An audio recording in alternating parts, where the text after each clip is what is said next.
Mais c'est Trump le problème. C'est Trump le problème, Joe. Il l'a dit, M. Legault. C'est Trump notre problème. Tout est de la faute de Trump. Hein? On se doute derrière, mais tout est de la faute de Trump au Québec et au Canada. Je le dis un peu à la blague, mais j'ouvre la porte à notre prochain invité. D'habitude, quand on y parle, ça paraît pas, mais il est à distance. Même si ça paraît pas au son, on est très heureux de l'accueillir avec nous en studio. Joe, le seul et unique Raphaël Jacob qui est là. Salut, Raph. Salut, messieurs. Salut. Ça faisait trop longtemps. Ben oui. En personne, les trois. C'est comme ta visite annuelle. C'est quasiment un venu, je pense, pèlerinage. cet été, hein? Ouais. Ouais. Il y a quelques mois. Début de l'automne, je Ouais, c'est ça. Ouais. Qu'est-ce qui t'amène à Québec, Raph? C'est pas indiscret? Conférence. Non, c'est d'habitude, c'est ça. Conférence. Je te laisse deviner le sujet. Tu viens de le nommer toi-même. Trump. Tout est de la faute de Trump. Exactement. Est-ce que ça arrive que tu as l'occasion de parler d'autres choses que Trump, honnêtement, dans les années Trump? Là? C'est dur. C'est-à-dire que pour parler d'autre chose, il faut que le sujet vienne de moi. Ouais. Parce que la question, elle porte quasiment toujours sur le Mais est-ce bonheur. que tu réussis à rester up-to-date dans tous les autres dossiers qui sont pas juste Trump, sur les États-Unis? Dans la mesure du possible, oui. Mais je te dirais, honnêtement, même juste dans le dossier Trump, c'est presque impossible de rester à jour. Il publie tellement d'affaires juste sur ses comptes des réseaux sociaux que c'est très fréquent qu'il va avoir lâché un message que j'aurais pas vu à la minute près. Fait que oui, ça arrive.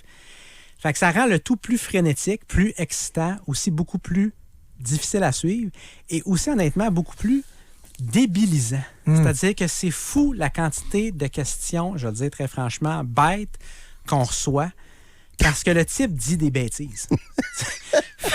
Fait que des fois, tu te dis, tu as fait une formation en politique américaine pour étudier les grands dossiers de ce monde. Puis tu te fais poser des questions sur Stormy Daniels, des vedettes porno, des messages sur Twitter. C'est ça. Hey, j'ai une question niaiseuse à te poser. En parlant de questions bêtes. Parlant de questions niaiseuses, OK? Moi, je me souviens quand j'étais jeune, puis je jouais à des jeux vidéo, là, puis que là, je jouais là, il y a un jeu là, que je voulais le finir, puis je jouais toute la journée, ou quand j'ai commencé à écouter des séries en rafale, tu sais, 24, que j'allais chercher des DVD, c'est immanquable que tu rêves à ça la nuit après. Tu as tellement été plongé. Est-ce que tu rêves à Donald Trump? Pour rêver, Tu passes tes journées à le regarder, à le lire, à l'analyser. Tu dois rêver à lui. Pour rêver, Joe, il faut que tu dormes. OK. Ah. J'ai pas le temps de dormir Oui, depuis ouais. Trump. C'est ça, la Hey, réponse. ça doit arriver que tu rêves à lui. Comment tu veux répondre à cette question-là de façon L'as-tu non déjà incriminante? rencontré? L'as-tu J'ai déjà déjà vu rencontré en dans tes personne. rêves? Non, mais As-tu j'ai déjà déjà une vu en discussion? personne. Et au-delà des rencontres dans les rêves, je l'ai vu en personne. Je peux te dire ceci. Un rallye, ça se dit pas en français, un rassemblement de Trump, c'est un show. Comme personnellement, j'en ai jamais vu. Tu l'as vu où, hein? C'était quel rallye? Dans l'endroit le plus hostile à Trump qui soit, la grande région de Washington, D.C. OK. C'était pour un rassemblement au début de son premier mandat. Donc, évidemment, la salle, en bon français, était jam-pack de partisans de Trump, mais dès que tu sortais du périmètre, c'était 80-90% contre lui. Mais tu sais, il arrive devant une foule et c'est à quelque part, c'est quasiment interactif. La foule va lui lancer des... Ça, et ça, tu le vois pas à la télévision. Va lui lancer des lignes puis des attaques qui pourraient loger contre ses adversaires. Et souvent, il va se nourrir de ce qui s'est passé. Il souffle, il se fait souffler des réponses, des lignes. Crier carrément. Wow. C'est vraiment un happening. C'est très spécial. Comment tu trouves notre regard? Parce que là, écoute, on va faire un genre de petit bilan de l'année avec toi, mais comment tu trouves le regard québécois, même canadien, par rapport à Trump? Tu sais, des fois, moi, je consomme beaucoup de médias américains aussi, puis j'ai l'impression que des fois, on en parle plus ici qu'aux États-Unis. J'ai l'impression que des fois, on fait une vraie fixation avec ça. Comment tu trouves le regard québécois sur Trump? Tu m'as volé ma réponse. En un mot, obsessif. C'est obsessif, hein? En deux mots, maladivement obsessif. Puis ça vient du gars qui gagne sa vie avec en parlant. Ouais. Et je suis le premier depuis des mois à dire enough. Et le pire exemple, je vais dire le meilleur, mais c'est vraiment le pire exemple qu'on a eu de ça dans la dernière année, c'est toute la saga du 51e État. Il ne faut pas oublier qu'on a commencé l'année avec ça, avec un paquet de gens qui craignaient, et je ne juge pas, je fais juste recenser, un paquet de gens de notre côté de la frontière qui craignaient réellement dans le court terme une invasion militaire américaine. Tu sais, là, il y en a qui vont dire, évidemment, que le responsable en premier, c'est lui. Oui, c'est lui qui a lancé cette niaiserie-là. C'était une de ses nombreuses bêtises. Évidemment, en voyant que ça mordait à l'hameçon, qu'est-ce qu'il a fait comme n'importe quel bully de cours d'école? Il a rajouté une couche, puis une couche, puis une couche. Puis évidemment, la dynamique super malsaine que ça a créée, ça a été que de notre côté, ça créait un sujet de conversation, évidemment, qui était irrésistible.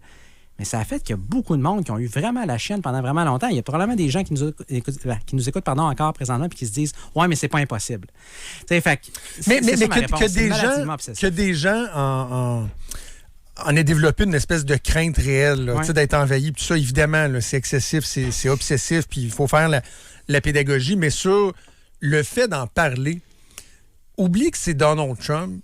Mais toi, retourne je sais pas moi, quelques décennies dans le passé, puis tu prends un président américain et tu dis, lui, il veut annexer le Canada, il veut en faire.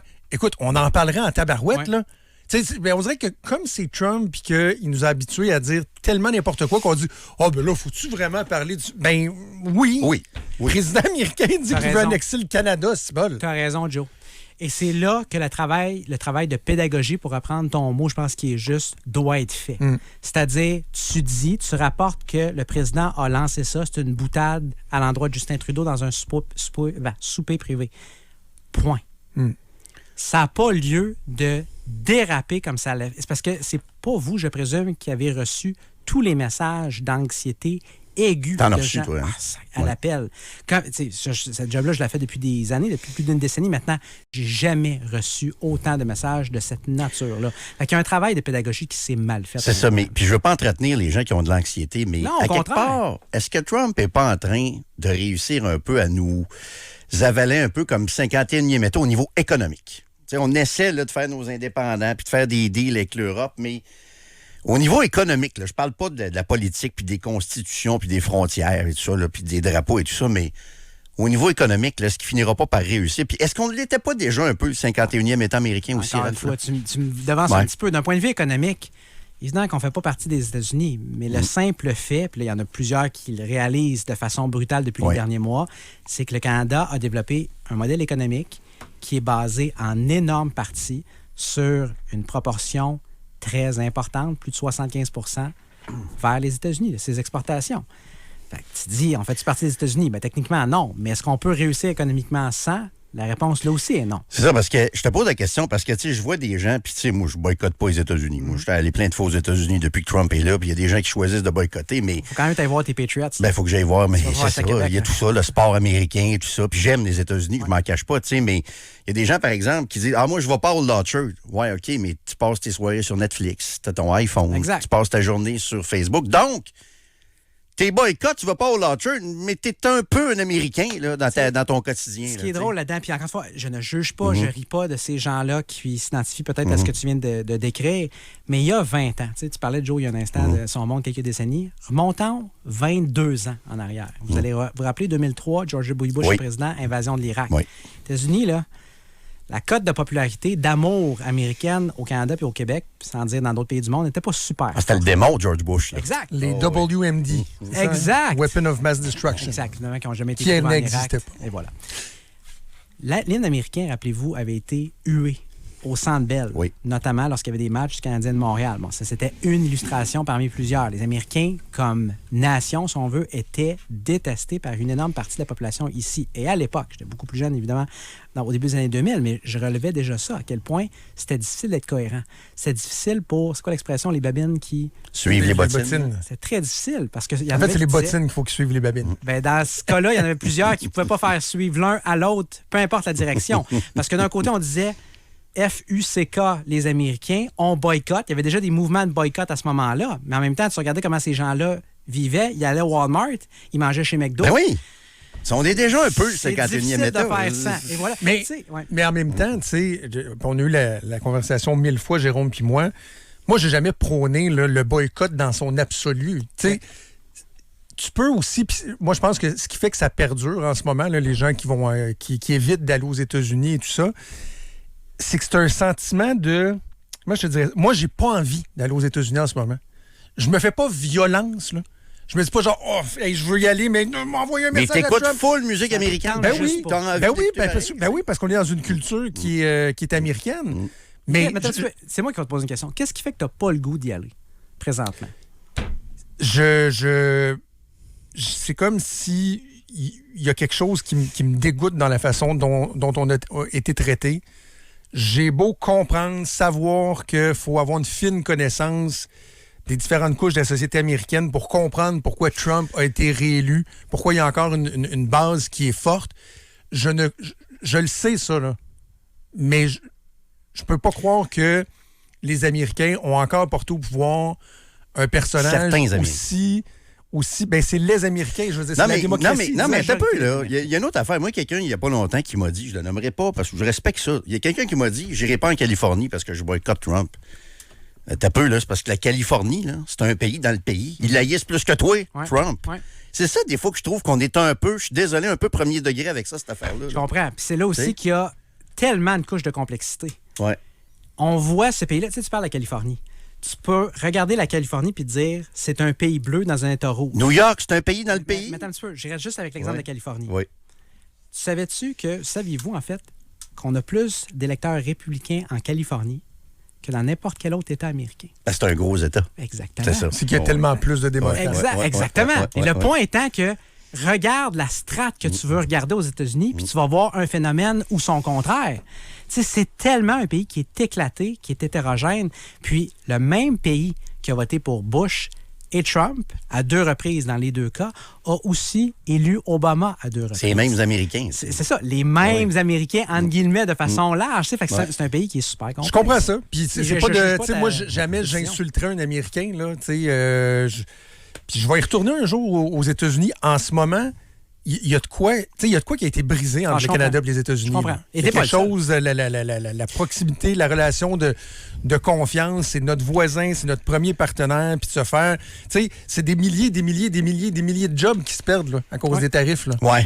Mais c'est les États-Unis. Moi, je trouve qu'il y a du positif. Vas-y. De l'arrivée de Trump, du retour de Trump à la Maison-Blanche. Encore là, ceux qui en font une maladie ne m'aimeront pas.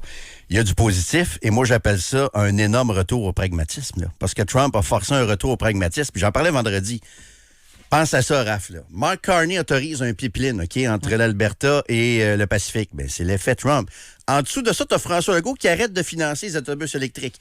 En dessous de ça, tu as le RTC qui arrête d'acheter des autobus 100% électriques.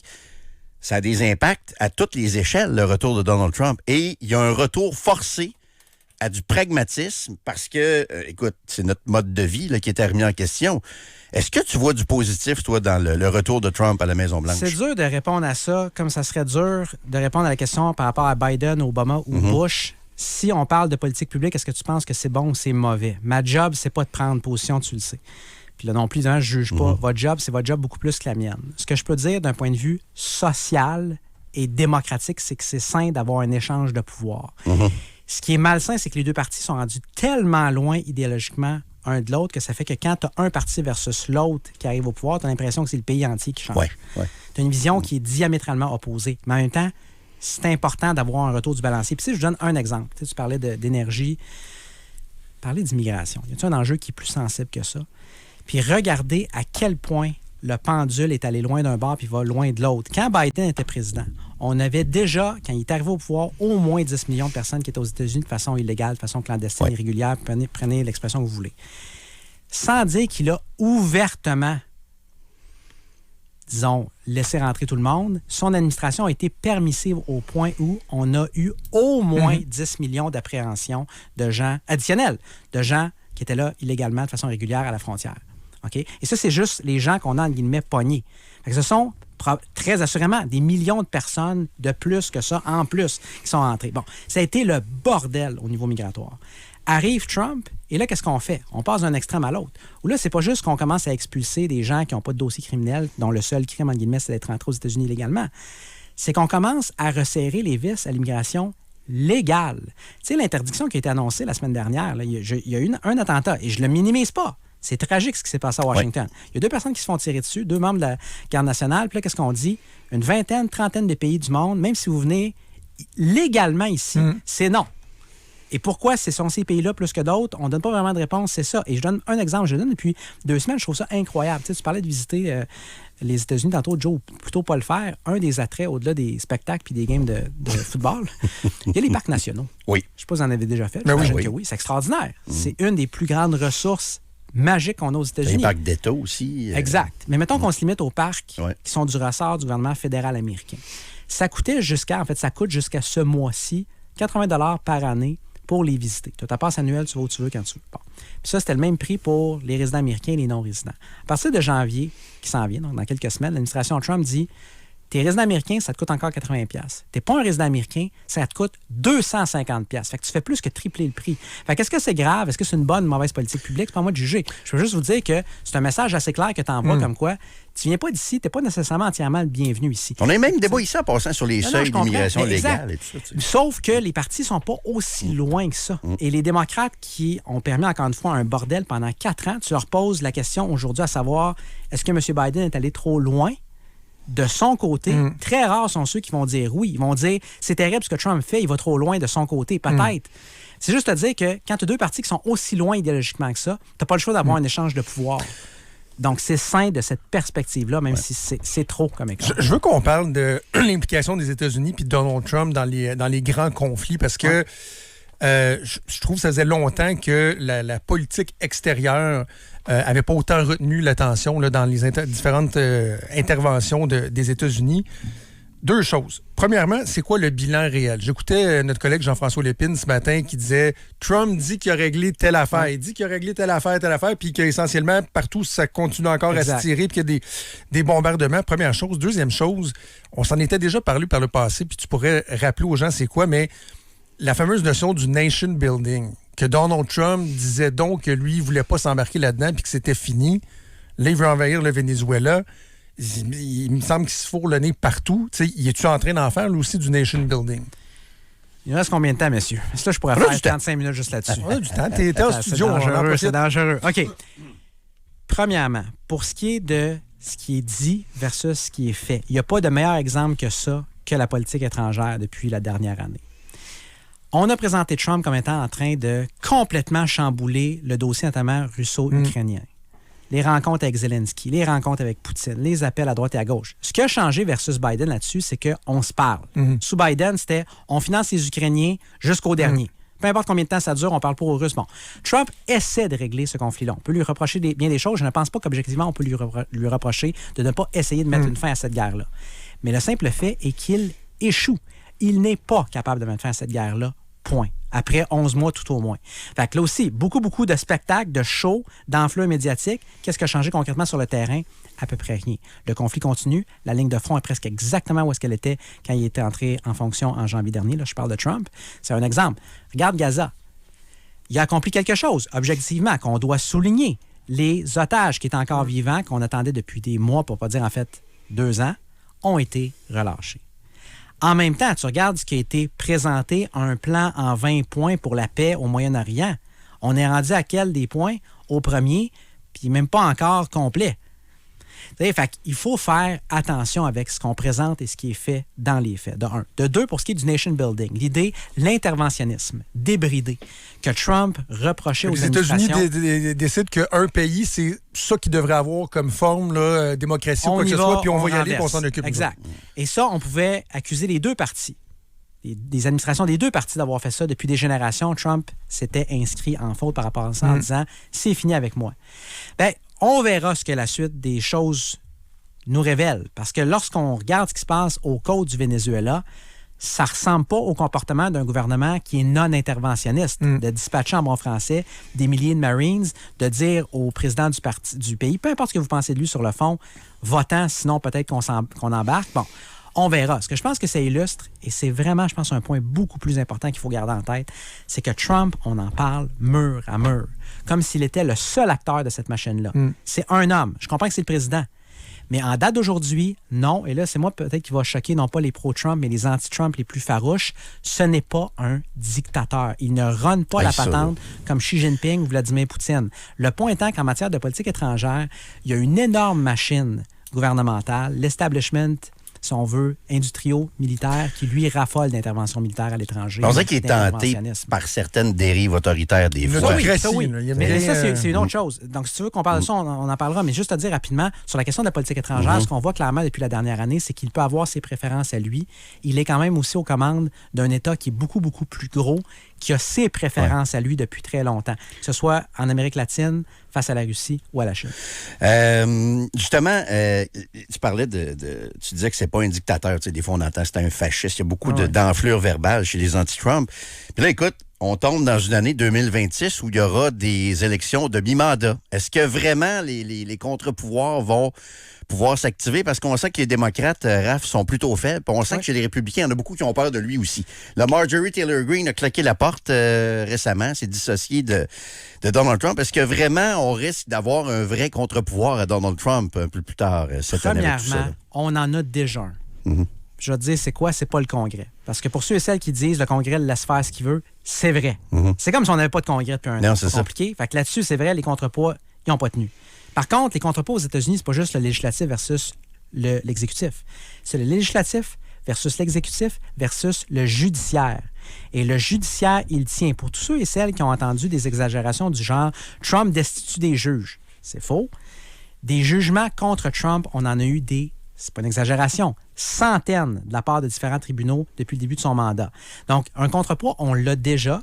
C'est juste qu'il n'est pas spectaculaire. Mm-hmm. C'est pas des politiciens qui sortent sur la place publique puis qui bloquent un projet de Trump. Pour l'instant. Parce qu'effectivement, dans maintenant moins d'un an, on va avoir des élections de mi-mandat. Puis avant que vous posiez la question, je vais y répondre. Oui, on va avoir ces élections-là. Elles vont être tenues. Il ne va pas les annuler. OK, y a-t-il des gens qui laissent sous-entendre que ça va être annulé? Tu savais, la quantité de questions que je reçois comme ça depuis un an. OK? Donc, elles vont avoir lieu et à moins d'un renversement spectaculaire, le parti du président va les perdre. Donc, les démocrates, à moins, encore une fois, de quelque chose qui n'est pas impossible, mais qui me semble très peu probable présentement, vont prendre le contrôle du Congrès. Même s'ils dorment dans le format, là, en tout cas de l'extérieur, on dit qu'ils dorment dans le format. Parce que dans un système qui est bipartite, dans lequel tu as deux partis, à partir du moment où le parti qui est au pouvoir devient impopulaire, comme c'est le cas pour Trump et son parti présentement, tu n'en as pas 25 alternatives qui se battent l'une contre l'autre, tu en as une. Regarde Obama, quand il était là au début, il est devenu vite impopulaire. Son parti a mangé une volée, même si le Parti républicain, à l'époque, était super impopulaire lui-même, parce qu'il n'était pas au pouvoir. Donc, les démocrates, encore une fois, je crois, vont gagner la prochaine, à moins d'une surprise. Et oui, il y aura un contre-poids de plus. Le temps file, mais justement, là, pour que nos bottines suivent nos babines, puis pas juste parler de Trump, est-ce que les démocrates commencent à se retrouver? Tu sais, Gavin Newsom, bien du monde qui ont appris à le connaître dans les derniers mois. Le maire de New York, Californie. aussi. Le maire de New York, trop extrême pour toi, lui? Ben, je sais pas, il vient d'être élu maire. Là. Je sais pas s'il veut se présenter auprès à la présidentielle. C'est un coup de tonnerre quand même qui a marqué mais l'année est-ce que, mettons, quelqu'un comme Gavin Newsom, tu y vois un certain potentiel? Est-ce qu'il pourrait ramener le Parti démocrate? Ben, le mot-clé ici, c'est pourrait. En fait, ce qui est vraiment clé, c'est le temps de verbe. C'est au conditionnel. Pourrait. T'sais, on est fin 2025. Il faut prendre son gaz égal. Là, je parle pas de vous, je parle de tout le monde. Ça va vite quand même. Ça va vite, mais en même temps, ça va pas assez vite pour pouvoir savoir à quoi ça va ressembler le portrait de ce parti politique-là en 2028. T'sais, les primaires vont commencer officiellement début 2028, dans un peu plus de 2 ans. Les candidatures les plus importantes, très probablement, vont commencer à se déclarer en 2027. Il reste du temps. Ce que je pense qui est clair, c'est que les démocrates, contrairement à 2024, où on a eu Biden puis après Harris, qui étaient chacune à leur façon des mauvais candidats, vont avoir une brochette beaucoup plus solide. Mais à quoi ça va ressembler? Qui va émerger de ça? Aucune idée. Du côté républicain, ce qui me semble plus probable, c'est qu'à moins que ça vire vraiment au vinaigre entre lui et le président, J.D. Vance, c'est l'espèce d'héritier naturel. Puis donc, avant aussi que la question se pose, je vais y répondre. Je ne pense pas que Trump va revenir, même si clairement, il va y avoir un mouvement chez les éléments les plus autoritaires de son mouvement ou de sa base pour qu'il revienne. Vance semble être naturellement l'élu désigné. On verra. Mais du côté démocrate, ça va être un free-for-all. Et ça, soit en passer, messieurs, avant de se laisser, c'est sain. C'est sain d'avoir des débats entre les partis puis au sein des partis. On n'en a pas assez ici au Québec. On veut que tout soit trop propre et beige au Québec. Consensuel. Voilà, exactement. Raph, il y a un auditeur qui dit « Merci pour la perspective sans hystérie, M. Jacob. » Puis je partage cette opinion-là. La haine à tout cran de Trump, comme l'adoration à tout cran de Trump, c'est insupportable. Honnêtement, je trouve ça totalement insupportable. Il y a quelque chose de religieux là-dedans. Exact. Des deux bords, d'ailleurs, je te dirais, ou presque. Raph, joyeuse fête. On s'en reparle pas. Écoute, tu as quelque chose dans l'actualité, on s'en reparlera. Ouais. Mais merci d'être passé en studio. Bon séjour à Québec. C'est toujours un grand plaisir de te recevoir, mon ami. Très, très partagé. Comment vont tes Eagles? Pose-moi la question demain. OK. Je peux pas te dire que je suis confiant. On va en reparler. Excellent. Toi, tes Pats. Ça va très bien. Ça va très, très bien. Merci, Raph. Joyeuse fête. On s'en reparle.